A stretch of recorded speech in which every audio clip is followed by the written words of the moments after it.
everyone, welcome. My name's Irene Moe, and I'm a privacy associate at Hinsey Law PLC in Seattle, Washington. We are a boutique privacy and data security law firm. I'm also community lead of Women in Security and Privacy, a nonprofit that is dedicated to advancing women and underrepresented populations to lead converging fields of privacy, staffing, and executive search firm representing talent and opportunities in data privacy, e-discovery, and cybersecurity. As the first and only recruiting firm to partner directly with the IAPP, True is deeply connected with the privacy community, and being represented by True means inclusion in an elite circle of exceptional companies and professionals. Joining me today, we have Jess Barr, who is Vice President of Recruitment and Account Management at True Staffing Partners. Jess brings more than nearly 10 years of legal industry experience to the True team. As an attorney herself and an attorney recruiter, her team's contributions increased dramatically over her tenure and grew to be one of the top per capita revenue generating teams across the nation. Jess successfully placed hundreds of attorneys at AmLaw 100 firms and Fortune 500 companies throughout the Southeast. Her legal education combined with her industry background creates a strong manager poised for successful client partnerships. Thanks for having me, Irene. Add for that.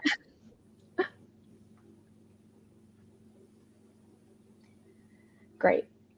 So just to get started, what are the biggest demands for privacy pros right now? So you could define that a few different ways. We could define, I guess the three ways that I would probably, define where demand lies for privacy professionals are industry, seniority, and by skill set.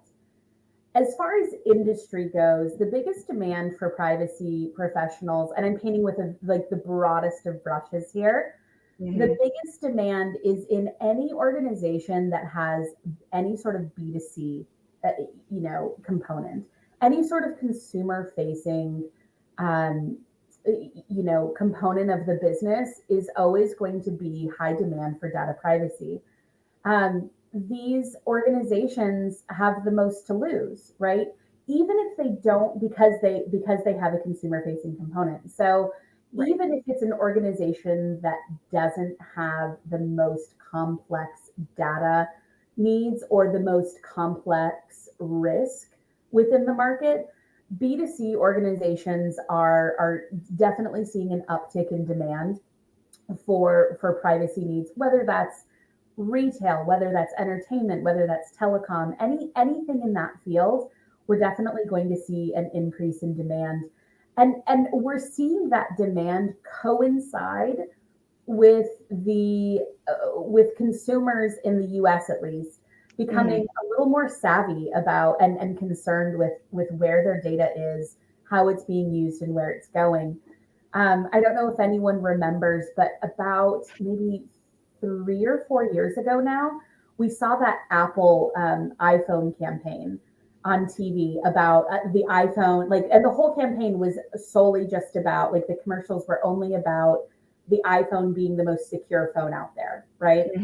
And so that was kind of the first tip of the iceberg. And as a privacy nerd, I got so excited seeing that TV campaign. So any organization like that is going to have, regardless of their actual risk profile, is going to have so much more to lose. So we're seeing a definite uptick there. And then I would say the other industry in which we're seeing a really significant uptick in demand is anything in the life sciences or healthcare tech space. Those are the two areas where we're seeing the greatest demand for privacy professionals. The second way, like I mentioned, that you could define, where demand lies for privacy pros is by seniority.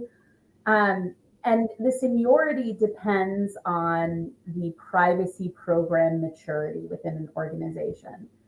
Typically, we see organizations, the way that a privacy program more often than not we see built out is first an organization hires a leader at the top. The second hire is going to be an analyst, right? Someone purely focused on on that more lower level, like execution work. And then we see the fill in the middle, right? So where an organization is hiring is really contingent on its maturity model, as far as seniority goes. And then I would say the third way you could define where the biggest demand lies for privacy professionals right now is by skill set. As far as hard substantive skills go, where I definitely see the greatest demand, are a few areas. The first would be privacy by design. Um, significant demand for professionals who understand working with product teams and baking in privacy at the product level. Um, the second I would say is, as far as hard skills demand goes, is folks who understand how to leverage privacy management tools fluently, whether that's Big ID, OneTrust, any, of the myriad other, privacy management tools. That's a definite hard skill that's in big demand. And then domestically, I would say a substantive skill that's in high demand is folks who have an understanding of the what I feel like is an ever-changing U.S. landscape of regulations. Right? It feels like Right. every month, a new state law is coming, is being passed, and coming into vogue. And so that is creating a lot of complexities because sometimes the state laws feel very dichotomous, right? You can be in compliance with one, but that puts you out of compliance with another. So Mm-hmm. fluency in with working with the state regulations on a domestic level, of course, is where we see a major substantive demand. And then on the soft skills side, the biggest demand is what I would call being multilingual. And by that, I don't mean, English and Spanish. I mean multilingual in being able to speak the different languages of the business. So being able to speak the language of legal, the language of engineering, the language of marketing, and being able to communicate really fluently with all of those different groups. Because as we'll talk about throughout our conversation, there is no group within an organization that works more cross-functionally than privacy, right? Um, Right. Right. Within a corporate ecosystem. And so having that understanding, a really intimate understanding of the function of the business and being able to speak fluently to different stakeholders throughout the org to help them really understand where they play in the privacy sandbox and what their role is, I would say, on the soft skill side, the biggest demand that we get. Yeah, I know for me, the biggest compliment that I can get is when I'm working with an engineer or someone who's not in legal and compliance, and they say, I really enjoy working with you, which I didn't expect working with an attorney. I think we get a little bit of a bad rap, especially being in compliance, might not be the favorite among businesses, but I always think that's the biggest compliment that I can get from someone who's not in legal and compliance. Oh my gosh, totally. Like compliance has a PR problem, right? Like it just does. And frequent and I mean, I would say oftentimes legal falls into that same category. It's like, how far can we go without having to get legal involved, right?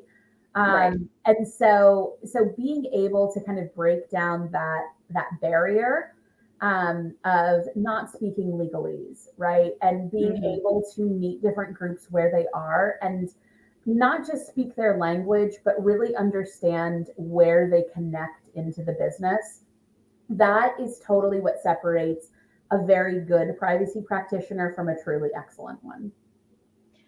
And bridging the gap from when you're talking about the hard and soft skills that are currently in demand, how does someone break into privacy? I often get this question a lot from new grads or recent, you know, law students who have just graduated who might have, some experience through classes, but no actual work experience. But I also, get a lot of attorneys who have been already practicing for a few years, or even just 10 years out in a completely unrelated field, and they want to transition into privacy because they've read about it or they've had some, consumer awakening moment where they're like, wow, privacy is really important. And in order to effectuate change in this field, I need to be working with some of these companies who are making these decisions about how my data is being used.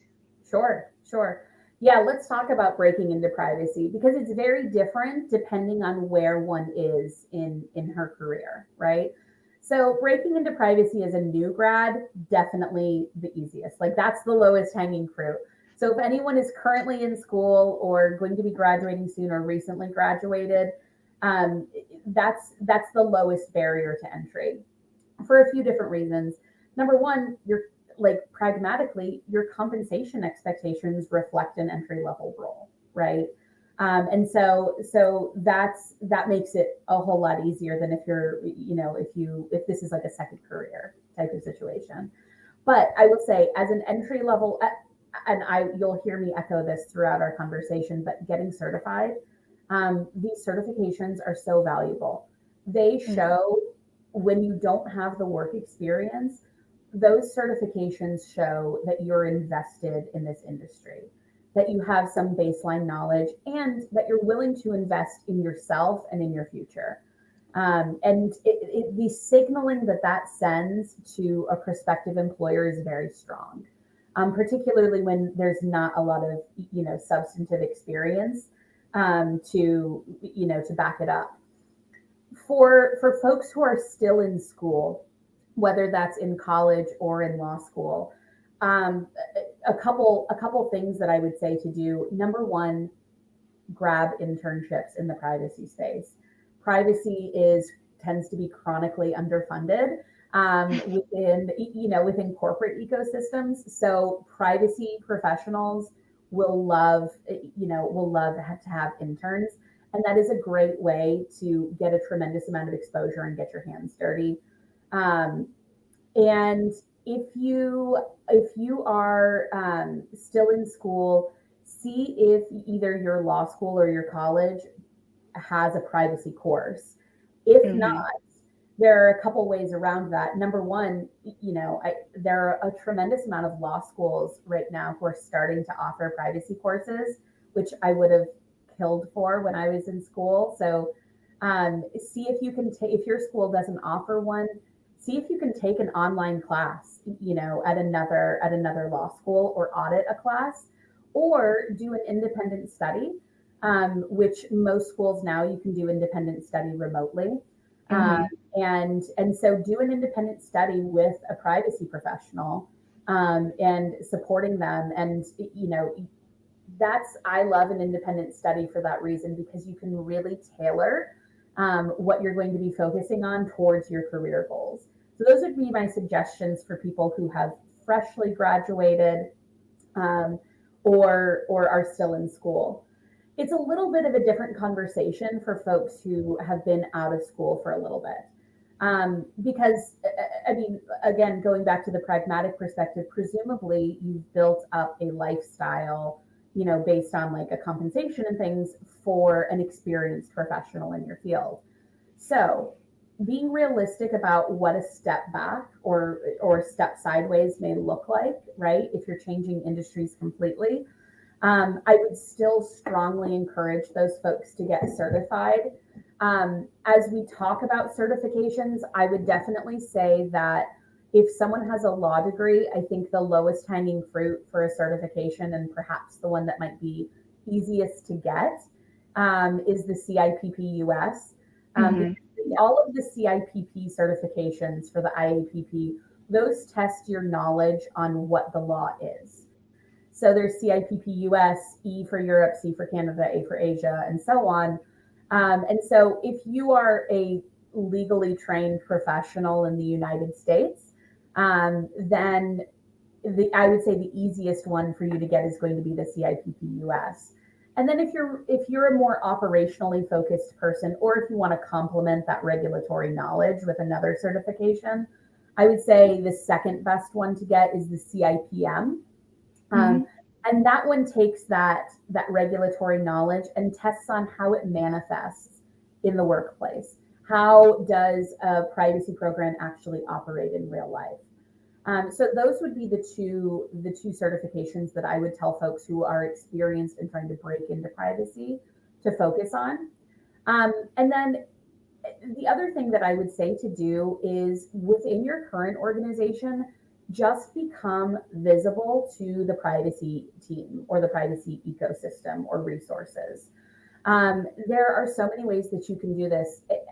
I hear stories every single day about, because it's very recent that people are able to go to school and like focus in privacy, right? Mm-hmm. That's only happened in the past couple of years. The vast majority of people in privacy fell into it in some way or another, right? Right, And right. so it's not hard to fall into. Within your current organization, if you're in a corporate environment, raise your hand and volunteer to be a privacy liaison. Help your organization implement a privacy champion model. We find that to be one of the most effective models, both for privacy pros to keep the organization engaged, but also for people breaking into privacy to have engagement with the privacy team when that's not their full-time job. The privacy champion model is fabulous. But if you know that there's a new regulation coming out, et cetera, raise your hand and just say, hey, I'd like to help with however I can with the CPRA rollout, right? Things like that.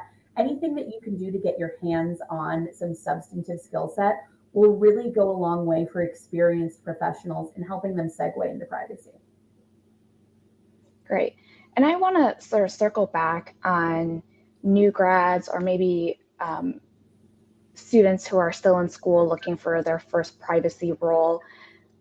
What do you say about people who take maybe and this is, specific to the legal sector, but what do you think about, people taking a non-practicing role in privacy as their first job? And, as a recruiter, have you had a harder time or, better success placing people who have gone from non-practice to practice, or do they just tend to stick with the non-practice route? Because I know that's sort of a consideration that's a little bit different if you are an attorney with experience going into a non-practice role. It's easier to pivot back versus a new grad who has never practiced before. Totally. So within the privacy ecosystem, I'm really happy to say it's much easier to switch back and forth because any experienced privacy professional like yourself will be able to tell you, you cannot totally bifurcate legal from operational privacy, right?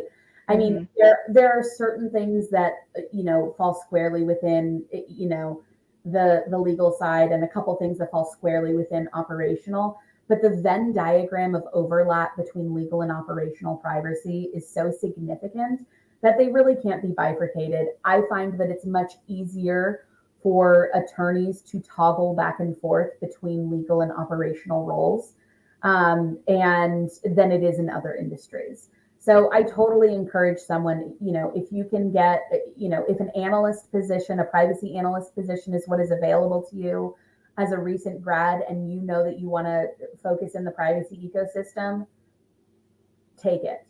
And then because privacy tends to be, they're not, few and far between are like the 30, 40, 50 person and beyond privacy teams, right? So most privacy professionals are wearing multiple hats. So make sure your team knows like, hey, I'm an attorney and I'd love to get, even though I'm in this operational privacy analyst role, I would love to get my hands on some of the legal work. Maybe doing some of the DPAs or, privacy addenda contract reviews. For example, last year, all of my clients were asking for resources to help update from paper that relied on Privacy Shield to Schrems 2, right? Yep. Still happening today. Yeah, it's still happening today. You are absolutely right. But raising your hand and saying that type of thing is totally going to pay dividends. That's great to hear because I know, for me, when I was in a non-practicing role trying to transition into a practice role, it was a lot, it wasn't difficult, but people were definitely a lot more welcoming to it than I thought they would be. And of course, there is always a bit of risk, but I feel like those who are on the ground working in privacy, working with companies who are trying to implement these laws, really do understand, getting a good consulting or non-practice role where you are operationalize these laws can Sure. very well transition into legal practice as well. Absolutely. Absolutely. And now is an easier time to do that than I think it will be 5 or 10 years from now, when privacy departments are significantly more established, right? Hmm. And significantly better resourced, because there's so much overlap right now, and resources are having to wear multiple hats. It's a lot easier to kind of make that transition, that leap back and forth between legal and operational, in both directions. Yeah.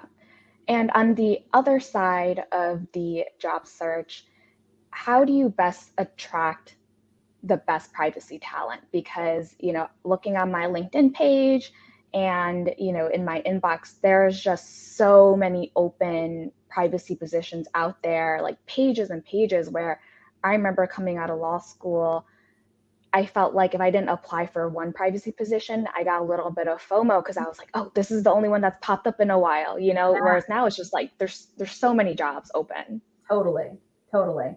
So on the employer side, like attracting talent to your team, there are definitely a few ways to do that. I wonder if anyone in the background on the True team, because I think we have a couple True people on in the audience, if someone can link True's 2022 data privacy job market report that we just published, that is an absolute wealth of knowledge that we just put out, about data points about the job market, and how to attract the best talent. There are a few articles in there that go a little bit more in depth in that space.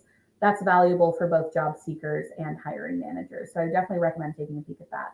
However, there are certainly several things that are priorities. You know, more data driven pieces that are impacting, where people are moving to and how to attract the best talent. Remote employees, that like having remote positions, that's huge. Hmm. Even in 2019, pre-pandemic, the number one motivator for people to make a move from their current role was quality of life, lifestyle, remote and hybrid work. Now, in 2019, that just barely eked out, compensation and growth as the number one. Now it is far and away the top motivator. Hmm. Over the past 2 years, our relationship with work has changed in a fundamental and, I say permanent way. 77% of new hires that True places are fully remote, not even Wow. hybrid, like full. Yeah, exactly. Wow. Fully remote. The other 23% are some combination. The vast majority are hybrid. And then there are only a handful that are fully on site. Hmm. So that is the primary motivator of most folks, is lifestyle and remote work. Um, another thing, obviously, is compensation, right? In 2021, we saw a 22% base compensation increase for mid-market professionals. So say like privacy program manager type of folks, right? Like that Hmm. kind of leveling in the market. We saw a 22% base compensation increase at the point of hire in 2021. And then just Q1 of 22, we've seen a 30% increase in Wow. base salary. Yeah, so the numbers are going up significantly. So to attract the right talent, you want to stay competitive with a compensation package Hmm. that's reflective of the demand of the market. Another way to stay competitive is the speed of hire. Pre-pandemic, the statistics were from the time of a signed agreement to the time of an offer was accepted for a chief privacy officer role, it was 3 to 4 months before the pandemic. Post-pandemic, well, I don't know if we say post yet, but now in Now. 2022, yeah, it's 3 to 6 weeks to hire Wow, a CPO. Yes. that's really quick. It's so fast. They're pushing through because everyone is realizing the speed of the market. And so, if for my organizations and my clients who aren't operating at that clip, they're losing out on talent. Mm, So, that is a really great way to attract talent. And also, the speed of hire really, like that sends signals to the candidates, right? That is signaling to candidates, number one, we care about this role and we're placing value on it and we're making it a priority. And number two, particularly if privacy is, if this is like a builder role and privacy is more of a neophyte concept at this organization, it signals to the candidate, this is an organization where I can get things done. I'm not going to be stuck in months and months of bureaucratic red tape.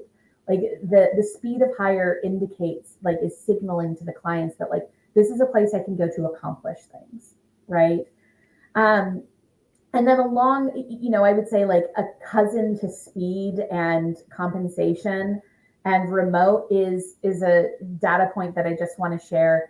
The candidates are entertaining an average of 3 offers at the point of accepting a new position. wow. So exactly. So being willing to play ball, right? And that's not even including a counteroffer from a current employer. So the competition in the market is stiff, but those are definitely some ways to attract premium talent. And then I would say Hmm. the last thing is employing a privacy champion model within the organization is also very attractive to candidates.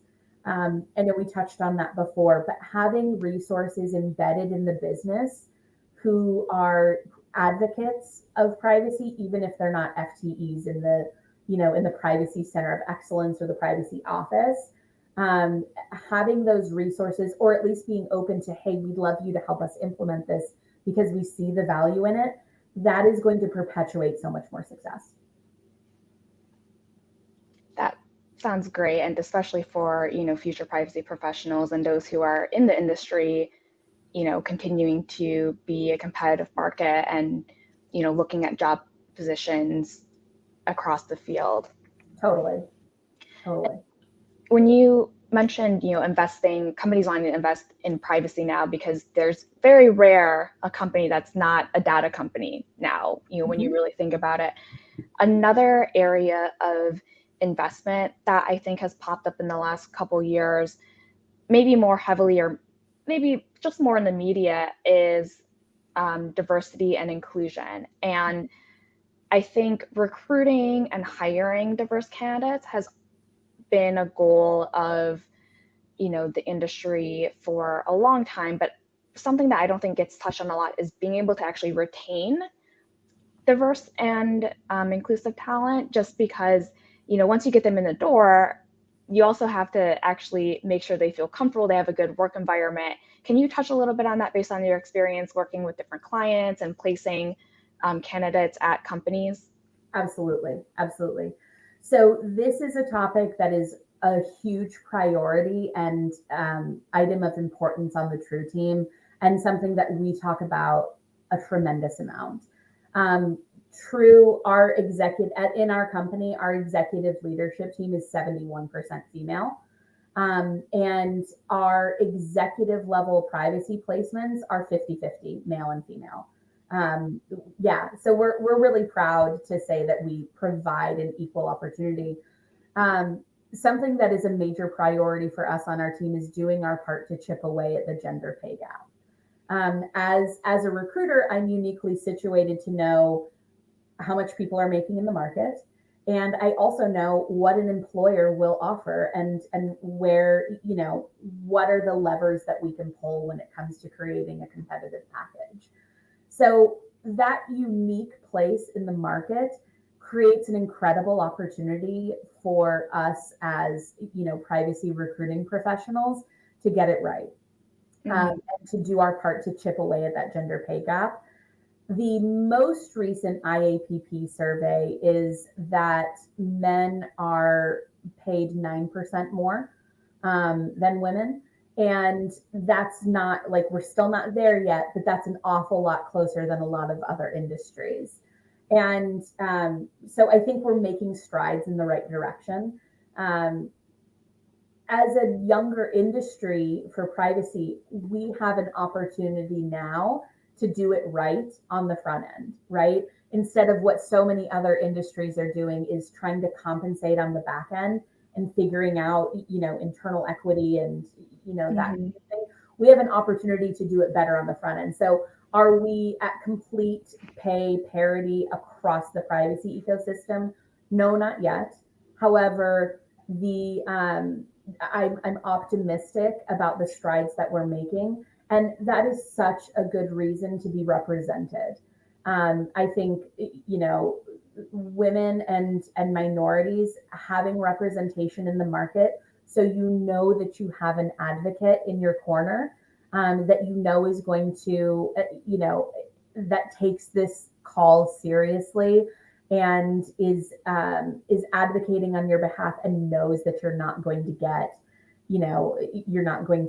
get stiffed by your race or gender, or taken advantage of. There's so much. I mean, there's so much value in that, not only from an advocacy perspective, but from a compensation perspective. There's literal value, right? Not just figurative value, of making sure that you have someone in your corner. That's great, especially, a lot of people who might be first generation, not really understanding the marketplace or not really understanding how or like when is appropriate to negotiate. I say always, but there are certain Totally. situations that come into play where you just need a little bit of knowledge on the internal politics of how to do some of this negotiating and advocating for yourself. And going to your point about getting taken advantage of, making sure you're being compensated correctly, one thing that I always hear frustrations about from my peers is you go into interview for a role and you sort of feel out what the position is. You either talk to like the recruiter or maybe even someone who is a direct manager. You listen to the role and then you get to the pay and you realize that the role that they're describing is a job for like 3 people and they might have the title of like privacy manager, but really you should be privacy counsel, or they might have privacy counsel and really you need to be an AGC of privacy. Sure. How do you make sure that you're being compensated fairly and that your role sort of has a bit of structure in it so that, one, not only is the compensation there to support the kind of responsibilities that you have, but also internally you have sort of the political power to actually get the change that you want done within a privacy program? Yeah, yeah.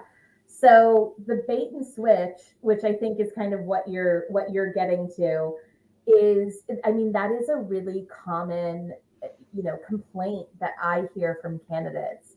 Candidates will come to me and say, I was sold a false bill of goods. I thought that this was a privacy manager role, but I am doing the entire, like, I am the privacy program, right? Mm-hmm. Yep. Or I thought that there was a lot of buy-in for privacy, but there's just not. This is a check the box role, and that's not what I'm looking for. So we see a significant amount of that complaint, and there are several ways to avoid that, and that's important both from a candidate and from a hiring manager, because turnover costs both money and reputation, right? Mm-hmm. For organizations. So I always say, address this on the front end. Be a savvy interviewer. Teach yourself the interviewing skills. If you have representation, for example, like, I do a prep call with every candidate before an interview, right? Where I give them all of the information I have on the role, who's going to be interviewing them, and we run through some of the topics that I think, get ahead of some of these issues that you're talking about, Irene, that cause people to be frustrated. Some of the smart interview questions, that may seem like common sense, frankly, but don't always get asked. And these are that we can run through a few of these, and these are questions that I would encourage people to ask of the actual stakeholders. A lot of times HR, or if you're working with like an internal recruiter, they're not privacy professionals, right? Nor can you Right. ask them, like, it's not a fair ask to ask them to be, right? So they might not be fluent in some of the nuances of the privacy program and where its maturity is, Mm-hmm. to be able to answer fully enough for you to have a complete picture. So I always recommend this being an open dialogue with with the hiring managers or stakeholders, whomever you're working with on that side of things. Make sure you're really clear about who the role reports into, understanding that, and is the person you're reporting into a privacy professional, right? Mm-hmm. For example, if privacy reports into compliance, compliance doesn't mean that, that whomever is hiring you knows a lick about privacy. And we see Right. that Right. all the time. Exactly. Yeah. And so that's something important. And then if you're sitting in legal, let's say you're reporting to a general counsel, I work with GCs all the time who are like, I don't know anything about data privacy, right? Mm-hmm. Yep. Different folks are like, hey, I view my job as being a door opener for this person, right? And Mm-hmm. like facilitating their success because it is not my area of expertise. And then I have other GCs who are like, I don't want, like, I just, not my thing, and I don't want to deal with it, right? Yeah. Right. And they're both fine, but it's very important to know where you fall and what you're getting into. Mm-hmm. So understanding the privacy fluency of to whom the role reports. I would also dig in on a step up from that within the organization. What's the buy-in at the top? Is there an audit committee who understands, the value and importance of this? If so, what kind of exposure will this role have to that group? Is the board bought in on privacy? Does the C-suite get it? And a lot of times, I have a lot of clients who will say, we know it's really important at the top. There's just a lack of education, right? Mm-hmm. And Yep. that's a really common place to be. So if there's like, if their heart is there, but the education's not, that's totally fine, right? Because most organizations need a tremendous amount more cross-functional training and education than what they have. So that's something I would suss out in an interview as well. Um, I would talk about where the privacy ecosystem is currently. Mm-hmm. I would unpack that in a few different ways. I would be prepared to talk about where does privacy sit within an organization, right? I would say most of the time we see it sitting in either legal or in compliance. Mm-hmm. And both of those have kind of like twin questions to one another. If it sits in legal, how does operational privacy get accomplished, right? Who's baking in privacy by design and working with engineering teams? Does that fall into legal, or is there a separate operational person or group that's handling that? And then conversely, if it sits in compliance, for example, then you're asking the opposite question of what's the relationship with privacy and legal, right? Because I would Yep. say those the two biggest stakeholders for one another. Um, Mm-hmm. and then I would also unpack even further, where does privacy, like, when was the first privacy hire made? Am I the first one?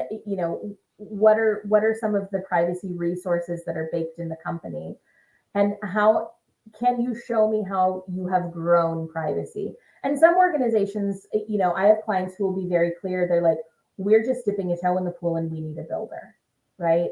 And I Mm-hmm. slot both privacy roles and privacy professionals into one or two of three categories: builder, grower, maintainer, right? And having a really sophisticated understanding of, you know, number one, where your own strengths lie as a professional, and number two, where the ecosystem is of the privacy organization that you're supporting or interviewing with, that is going to save so much heartache, right? Yes. Um, Yes. I would, if you have the sort of dynamic with the hiring manager, I would certainly ask, like, who are going to be the tough stakeholders to win over, right? Who are going to be the people in the org that are like, privacy is not my problem? Because there's going to be some everywhere, right? And you'll have Yep. to kind of feel out whether or not that's an appropriate question to ask based on, the type of dynamic you have with with the hiring manager. But I think that's, another piece of ammo that if you accept a job, that's or an arrow in your quiver, so to speak, that coming in, like, okay, I'm going to have to spend more time winning over this group, right? Mm-hmm. They need a little bit more love, a little bit more customer service. Exactly. And then I would also ask about future plans and resources and whether these are pipe dreams or whether this is real, right? Outside of this hire, what's the plan for resources in one way or another? And there are three ways I would say that you could resource a privacy group. And that is number one with FTEs, and that's kind of what comes first to mind. Mm-hmm. But Full-time employees, right? Full-time employees. Yes, I'm sorry. Yes, full-time employees. Thanks, Irene. The second way, and what I think is probably a really, really great way to go for a lot of organizations, is either a contract or contract to hire model, right? We're seeing a significant uptick in contract resources. Mm-hmm. And that tends to be a really great model for a few reasons. Number one, maybe we especially see this with public companies. You have budget, but you don't have headcount, right? Mm-hmm. And so you can spend that, but that budget doesn't just have to be spent on tools. If you don't have headcount, we can spend that on human capital without creating headcount. So going to like a long-term contract resource or a contract to hire resource is equally as valuable, right? Where both sides, and I think it's very advantageous for both sides. Both sides can feel out, is this the right long-term fit before they make that commitment. It's dating before you get married, right? So I think that's a very wise route to go, right? And then the third way, the third resource plan that someone could have is leveraging outside counsel or a budget for example, like an outside consulting firm. Mm-hmm. Yep. So those are the three ways that I would encourage people to ask interview questions, and conversely, hiring managers being prepared for those types of questions and volunteering that information in the interview process. Mm-hmm. To make sure that there's not a bait and switch and that everyone knows what they're getting into. And then I guess I would say the final topic that I would make sure is touched upon in the interview process is the how much of this role is the first say year or so going to be spent on what we like to call the hearts and minds tour, right? If privacy is not a known entity within the organization, right? Mm-hmm. How, what are the groups that I'm going to be kind of the privacy evangelist to, right? Yep. And who am I going to have to win over? And so understanding that, and just being armed with that, again, another sort of arrow in your quiver, will help you go in making the best decisions. Right. And once you get in, it's good to have that kind of idea to set expectations, because if you're constantly putting out privacy fires, it's really hard to do the program building that, a company might need. So, making sure that you're setting metrics for your success in a way that's expected, or that whoever you're reporting to, if they're not familiar with privacy, they understand like, hey, if these fires are constantly popping up that I need to put out to make sure that we're managing our risk correctly, that's going to take a longer time for me to actually build and operationalize the program. If you are the only person in charge of both those sides of things, if you have a partner, that's a lot easier, for you to be running on one side while the other person focuses on building. It's just a good idea, not only before, but once you get the job to understand what the expectations are so that you can sort of level set with whoever you report to. 100% agree.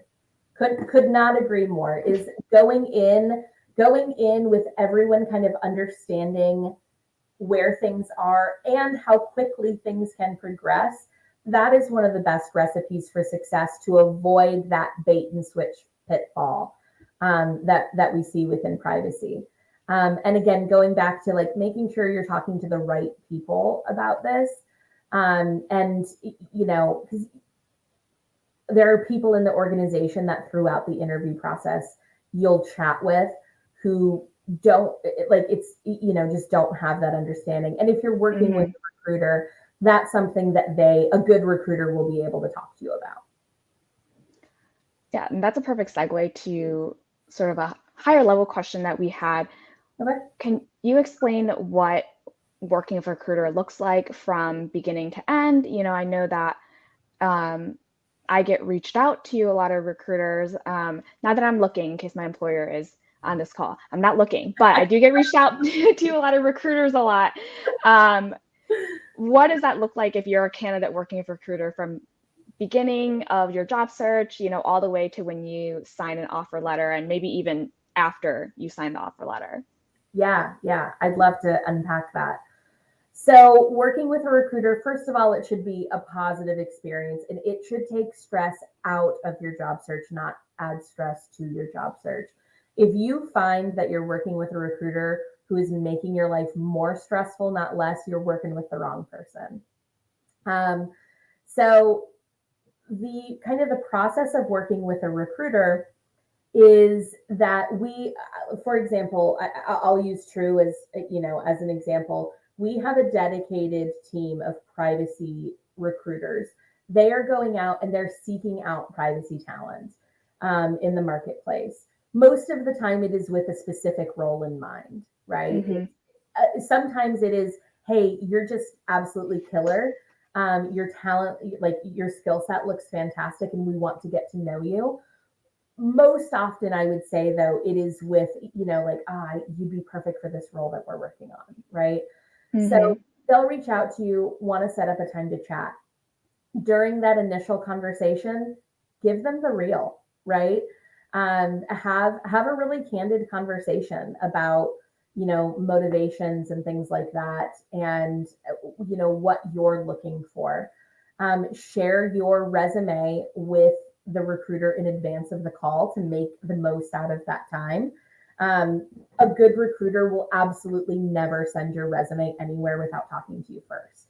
So if you're working with someone reputable, you should not be scared of sharing your resume with them. So, you know, have a candid conversation with them about, you know, your career goals, both long and short term, because, you know, if you're 2 years out of law school and your ultimate career goal is to be a CPO, I think we know like that's not the next job, right? Right. There's going to be steps to get there, and strategize with your recruiter about how to get there.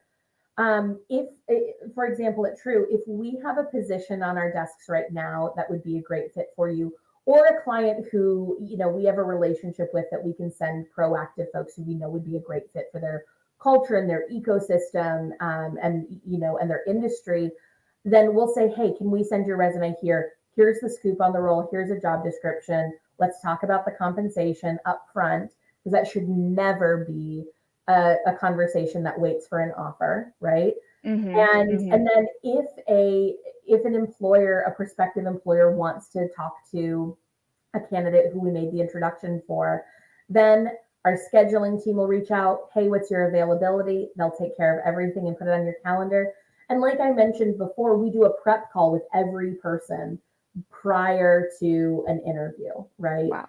Here's what you can expect. And that makes such a significant difference in the quality and outcome, you know, of the interview process. And it takes so much of the anxiety away, right?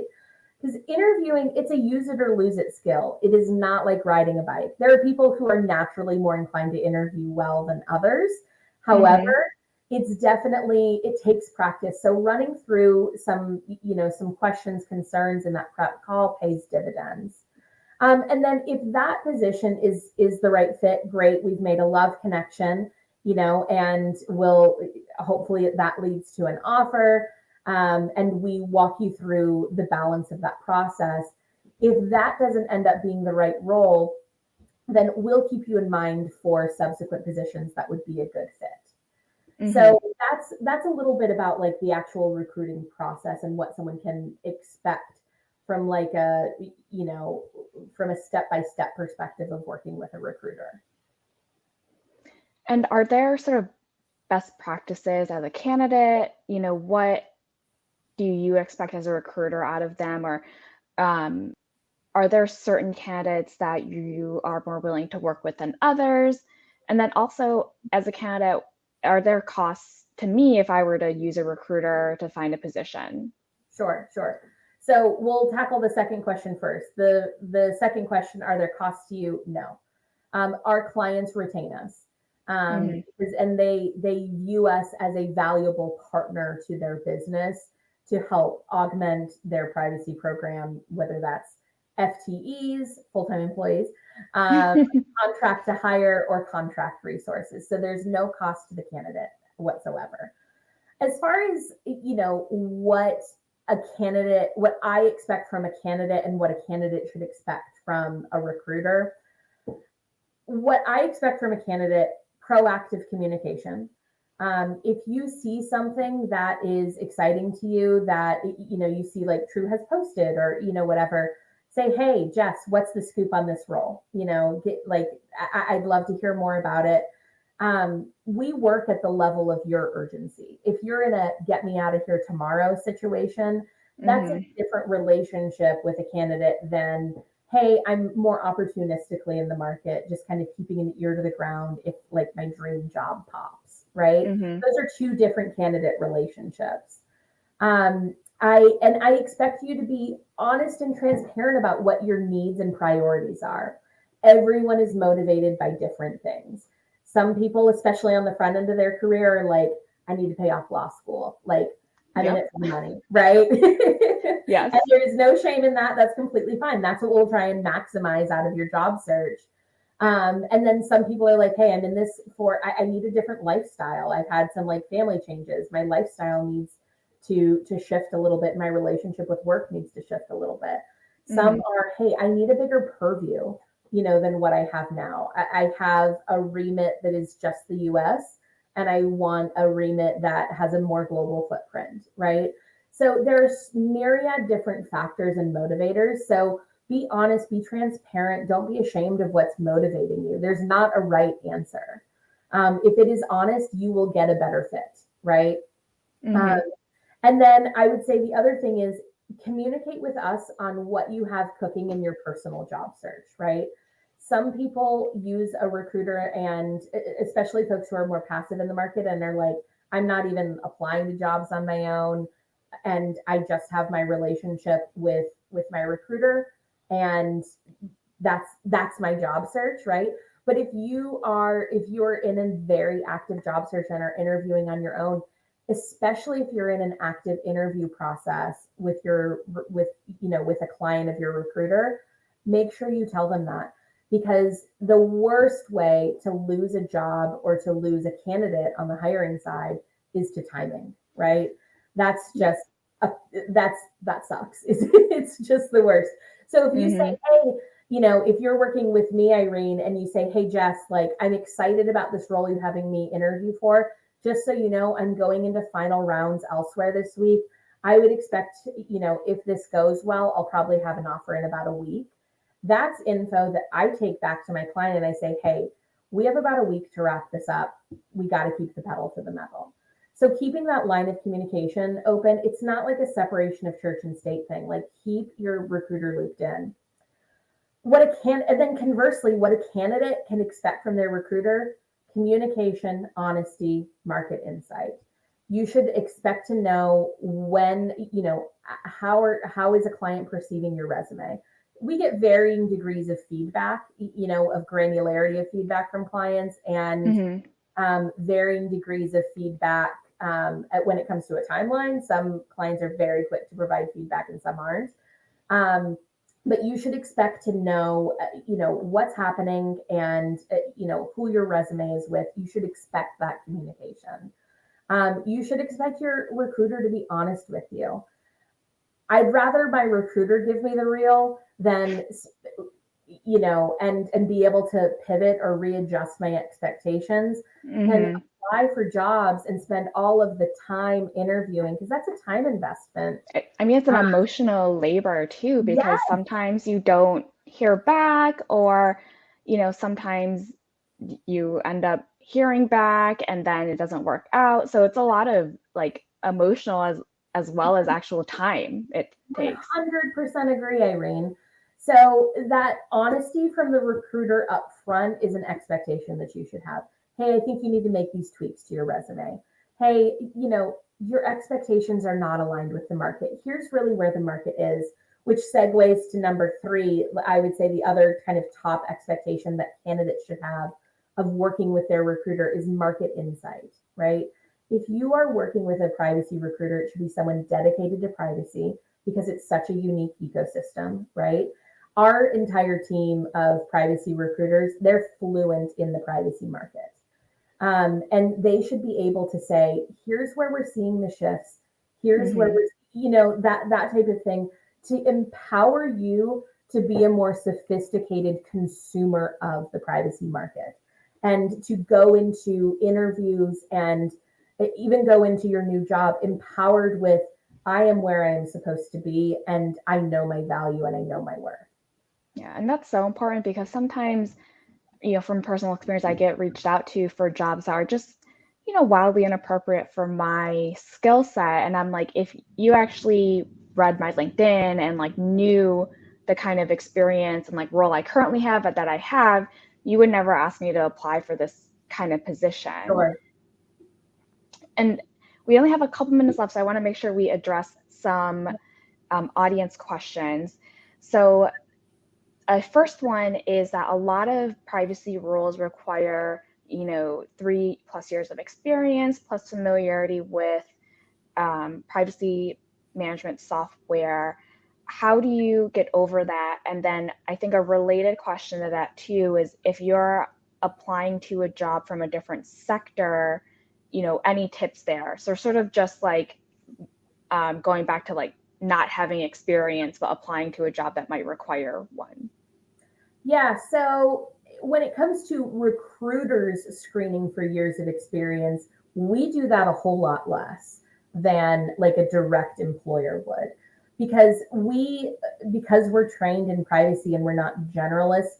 We see like, oh, it makes sense. This person maybe doesn't have 3 years of dedicated privacy experience. Maybe they have a year and a half of privacy, but before that they were in the audit, they were in audit or Mm-hmm. something Mm-hmm. ancillary related, right? Yep. Cybersecurity is, there's a lot of overlap there. E-discovery, there's a lot of overlap there, right? Mm-hmm.